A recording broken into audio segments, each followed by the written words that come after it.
북한 공군 전투기가 가족을 태우고 남쪽으로 날아갔습니다. 조종석 뒤 좁은 공간에는 아내와 7살 아들, 그리고 병든 노모까지 4명의 목숨이 실려 있었습니다. 뒤에서는 반드시 격추시켜라 는 명령을 받은 추격기들이 미사일을 발사하며 쫓아왔습니다.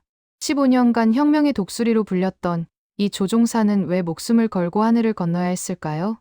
지금부터 그 이야기를 들려드리겠습니다. 이 영상이 도움이 되셨다면 구독과 좋아요 부탁드립니다. 여러분의 관심이 더 많은 탈북민들의 진실된 이야기를 전할 수 있는 힘이 됩니다. 평안북도 깊은 산골에 자리 잡은 공군기지. 그곳에서 15년째 전투기를 몰고 있는 사나이가 있었습니다. 이름은 리철수. 42살의 베테랑 조종사였습니다. 철수는 어려서부터 하늘을 동경했습니다. 가난한 농가에서 태어났지만 성적이 뛰어나 군에 발탁되었고 피나는 훈련 끝에 전투기 조종사가 되었습니다. 당에서는 그를 혁명의 독수리라 불렀고 철수 역시 자신이 조국을 지키는 영웅이라 믿었습니다. 그러나 세월이 흐르면서 철수의 눈에는 다른 것들이 보이기 시작했습니다.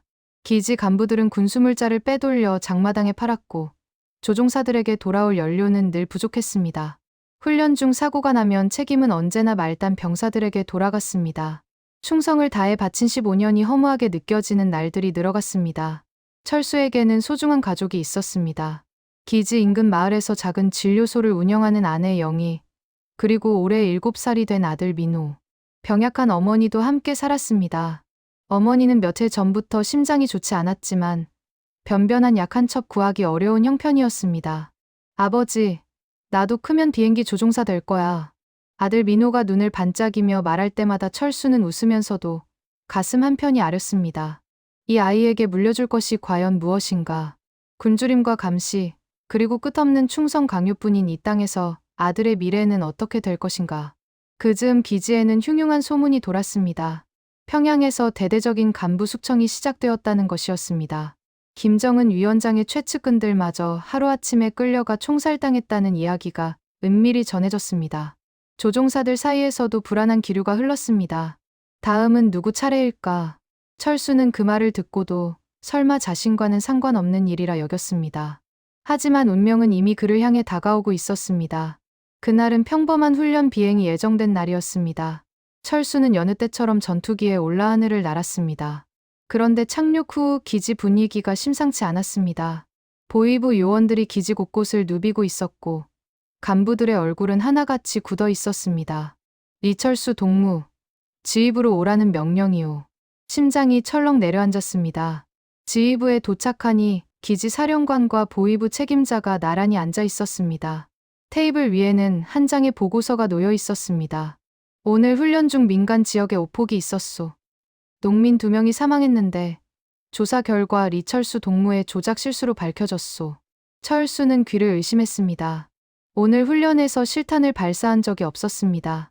그것은 명백한 거짓이었습니다. 사령관 동지, 저는 오늘 실탄 훈련을 하지 않았습니다. 이건 분명 오해입니다. 철수가 항변하자 보위부 책임자가 차갑게 말했습니다. 리철수 동무, 당의 결정에 이의를 제기하는 것이오? 입 다물고 있으면 가족은 건드리지 않겠소. 하지만 계속 떠들면 알아서 하시오. 철수는 그제야 모든 것을 이해했습니다. 누군가 높은 사람이 저지른 실수를 자신에게 뒤집어 씌우려는 것이었습니다.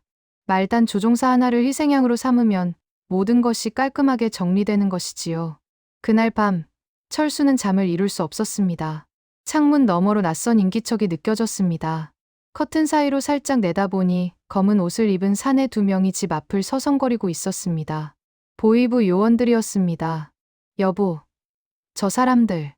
아내 영희가 떨리는 목소리로 속삭였습니다. 철수는 아내의 손을 꽉 잡았습니다. 손끝이 차갑게 식어가는 것이 느껴졌습니다. 이제 우리 가족도 끝이구나. 철수의 머릿속에는 그 생각뿐이었습니다. 며칠이 지났습니다. 철수는 여전히 비행 임무에 투입되었지만 주변의 시선이 달라졌음을 느꼈습니다. 동료들은 그와 눈을 마주치지 않았고 누구도 말을 걸어오지 않았습니다. 마치 이미 죽은 사람 취급하듯이. 그러던 어느 날 기지 정치지도원 박성철이 철수에게 다가왔습니다. 박성철은 평소 철수를 아꼈던 사람이었습니다. 그가 주위를 살피더니 철수의 귀에 대고 낮은 목소리로 속삭였습니다. 리철수 동무. 이번 숙청 명단에 자네 이름이 올랐다더군. 나도 어쩔 수가 없었네.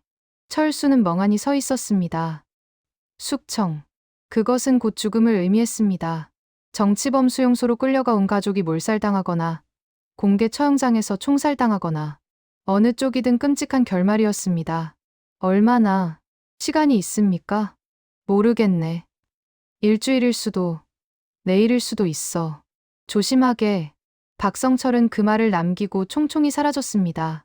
철수는 하늘을 올려다보았습니다. 푸른 하늘이 그 어느 때보다 아득하게 느껴졌습니다. 그날 밤, 철수는 아내에게 모든 것을 털어놓았습니다.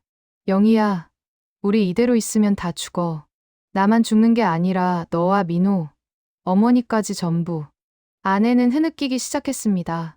철수는 아내의 어깨를 잡고 말했습니다. 방법이 하나 있어. 내가 전투기를 몰고 남쪽으로 갈 수 있어. 너희들도 함께. 미쳤어요? 그게 어떻게 할 수 있어. 아니, 해야만 해. 이게 우리가 살 수 있는 유일한 길이야. 철수의 눈에는 비장한 결의가 서려 있었습니다.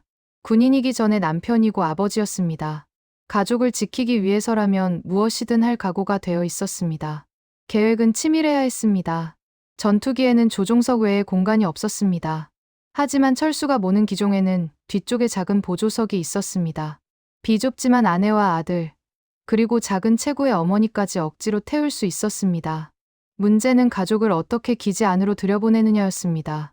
군사구역은 삼엄한 경비가 펼쳐져 있었고 민간인의 출입은 철저히 통제되었습니다.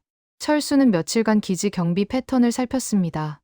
새벽 3시에서 4시 사이 경비병 교대 시간에 약 15분간 감시가 느슨해진다는 것을 알아냈습니다. 거사 전날 밤 철수는 가족을 데리고 집을 나섰습니다. 어머니에게는 농민 복장을 입혔고 아내와 아들도 낡은 옷으로 변장시켰습니다. 민호야, 오늘 밤은 절대로 소리 내면 안 돼. 알겠지? 7살 민호는 아버지의 심각한 표정을 보며 고개를 끄덕였습니다.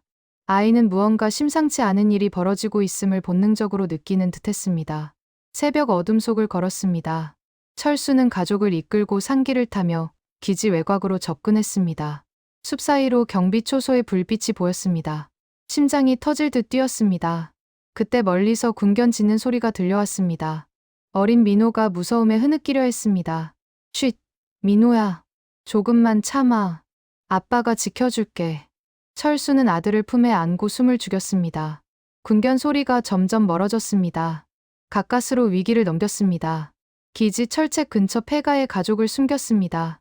아내가 철수의 손을 잡았습니다. 여보, 당신 정말 괜찮겠어요? 잘못되면 우리 모두. 괜찮아. 반드시 성공할 거야. 조금만 기다려. 철수는 가족을 뒤로하고 기지로 향했습니다. 동이 트기 전에 모든 것을 끝내야 했습니다. 하늘이 아직 어두운 새벽 4시. 철수는 조종사막사에서 비행복을 챙겨 입었습니다. 다행히 그날 밤 야간 비상훈련이 예정되어 있었습니다.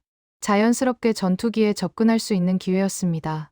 경납고에 도착하자 정비병이 경례를 했습니다. 리철수 동지, 비상훈련 준비 완료되었습니다. 수고하오. 내가 먼저 점검하겠소. 철수는 태연하게 전투기에 올랐습니다. 손이 떨렸지만 억지로 진정시켰습니다. 계기판을 점검하는 척하며 시동 준비를 마쳤습니다. 그때 무전기에서 소리가 흘러나왔습니다. 리철수 동지, 비상훈련 시작 신호 대기하시오. 알겠습니다. 대기 중입니다. 철수는 잠시 눈을 감았습니다. 가족들의 얼굴이 떠올랐습니다. 아내의 눈물, 아들의 맑은 눈동자, 어머니의 주름진 손. 이 사람들을 위해서라면 무엇이든 할 수 있었습니다. 시동을 걸었습니다. 엔진이 굉음을 내며 깨어났습니다. 철수는 경납고를 빠져나와 활주로로 향했습니다. 관제탑에서 무전이 왔습니다. 리철수 동지, 아직 출격 명령이 없소. 무엇을 하는 것이오? 장비 테스트 비행입니다. 곧 복귀하겠습니다. 철수는 침착하게 대답하며 속도를 높였습니다. 전투기가 활주로를 질주하기 시작했습니다. 그리고 마침내 기체가 땅을 박차고 하늘로 솟아올랐습니다. 관제탑이 다급해졌습니다. 리철수, 즉시 복귀하라. 명령이다. 철수는 무전기를 껐습니다. 이제 돌아갈 곳은 없었습니다. 전투기는 어둠을 가르며 남쪽을 향해 날아갔습니다. 지상에서는 비상 사이렌이 울려 퍼지기 시작했습니다. 탈주다. 조종사 이탈. 전 기지 비상. 철수의 목숨을 건 비행이 시작되었습니다. 철수가 이륙한 지 5분도 채 지나지 않아 북한 공군 전투기 2대가 긴급 발진했습니다. 지상 지휘부에서는 다급한 명령이 떨어졌습니다. 니철수를 반드시 격추시켜라. 놓치면 너희들이 총살이다. 추격기들이 빠르게 접근해 왔습니다. 철수의 레이더에 2개의 점이 나타났습니다. 심장이 조여왔지만 조종관을 놓을 수 없었습니다. 무전기에서 옛 동료의 목소리가 들려왔습니다. 이철수, 지금이라도 기술을 돌려라. 마지막 기회다. 철수는 이를 악물었습니다. 무전기 너머로 대답했습니다. 미안하다, 동무들. 하지만 난 내 가족을 지켜야 해. 용서해다오. 철수, 명령에 불복하면 사격한다. 제발 돌아와. 그 순간 경보음이 울렸습니다. 추격기가 미사일 조준을 시작한 것이었습니다. 철수는 반사적으로 조종관을 꺾었습니다. 전투기가 급강하하며 산악 지형 사이로 파고들었습니다. 북한의 산줄기는 험준했습니다. 철수는 그 지형을 이용하기로 했습니다. 산봉우리 사이를 아슬아슬하게 비행하며 추격기의 조준을 피했습니다. 날개 끝이 나뭇가지를 스칠 듯 위태로운 비행이었습니다. 아버지, 무서워요. 뒤쪽 보조석에서 아들 민호의 떨리는 목소리가 들려왔습니다. 철수는 이를 악물며 말했습니다. 괜찮아, 민호야.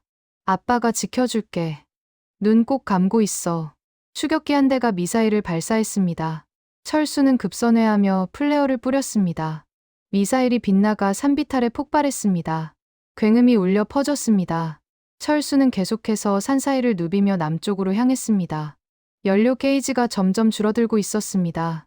하지만 멈출 수 없었습니다. 가족의 목숨이 그리고 자유가 눈앞에 있었습니다. 휴전선이 눈 아래로 보였습니다. 철조망과 초소들이 개미처럼 작게 보였습니다. 그 순간 철수의 눈에서 뜨거운 것이 흘러내렸습니다. 해냈다. 드디어 넘었다. 하지만 안심하기엔 일렀습니다. 대한민국 공군 레이더에 북한 전투기가 포착되자 곧바로 비상체제가 발령되었습니다.